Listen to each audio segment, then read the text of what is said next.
drive after they tied the game at 17 and how big that was and how your guys responded. Huge. We always talk about never flinching, and our guys don't flinch regardless of the situation.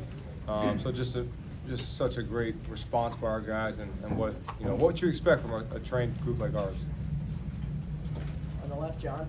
Sherrone, take us through the last 3 weeks, up and downs, adversity outside the program. What has it taken for you guys to get from that point to now today?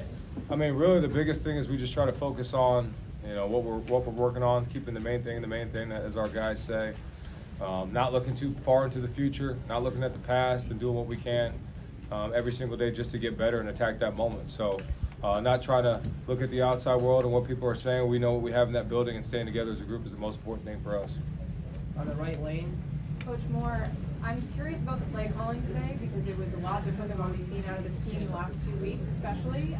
What influenced that? How much was a factor of the injuries to personnel that were the last 2 weeks? And yeah, what was the strategy there? Just the players, the way they practice, the way they did it. This game is something we prepare for 365. It's not a 1 week affair. It's not something we just drop that week. So it's something that's planned out very strategically, and that's really all I can say. On the left here, Andy.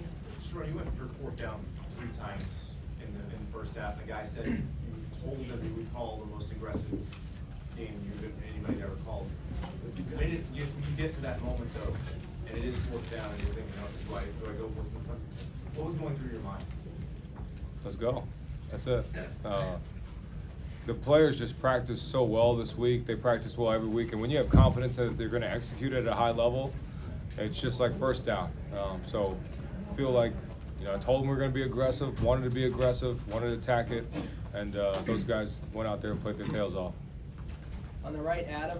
Sherrone, you obviously close to Coach Harbaugh. I was just wondering what your interactions were with him last night, even this morning, leading up to this game, and what your message would be to him right now. Yeah, big thing he said to me was, he loved me and do me.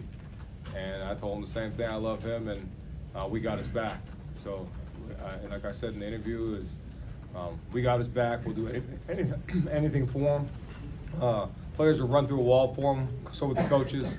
So we were just prepared to go win this game for him. On the left, Angelique. Sherrone, how difficult was it seeing Zach go down with that injury, and what's his status now? It sounds like he went to the hospital, and why the move of Carson to right guard? It was extremely difficult when you're around a player for 4 years, or you're just around all these guys in general. You don't want to see any of them get hurt in any way, and it was hard, especially a kid of his caliber, on and off the field, more so off the field. Just such a great student, athlete, great person. But just got off the phone with his mom, so I think we got some positive news.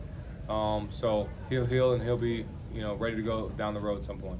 Why Carson to right guard? Just because we're always talking about the 6 best guys, the 5 best guys, whoever it is, and at that point in the game, felt like moving Carson in there and putting Trente out there was the best decision, and worked out well. On the right, Tom. Yeah, Sherrone, Alex Orji and inserting him in the lineup, was that just trying to activate that offense in that first series, second half, and how did that play out? It was planned. It's something we've had ready to go, and as a change-up, and we always got different things, different wrinkles to keep people off balance, and something that they really hadn't seen all year, so thought it would be a good play, and it ended up working out well. So. Larry. Along the same lines, the running back throw, how long had you been planning that for this game? Well, there's these plays, there's this cut up of 500 plays that I got in there that sometimes just need to come out, and that was one of them. So I think I saw that one in 2018 or something, and it's just been kind of hanging out. So we got a good running back that can throw, and came out at the right time. What's left out there for you guys to still accomplish, and what did you learn about yourself today that makes you think that stuff is attainable? Yeah, I think everything. It's crazy to feel the energy in this building, in our building, in the room, with the players. Extremely excited to win the game, but they expected to win it, and they want to go down there next week in Indy. We're familiar with it. We're going to play a really good team, but we want to go win that, and we're not satisfied with just winning that. We have bigger goals. We have all the goals. We have everything out there that we've worked for, and we want to continue to pursue that. And these guys have earned that opportunity to go to those places and go win. So just excited for these kids up here.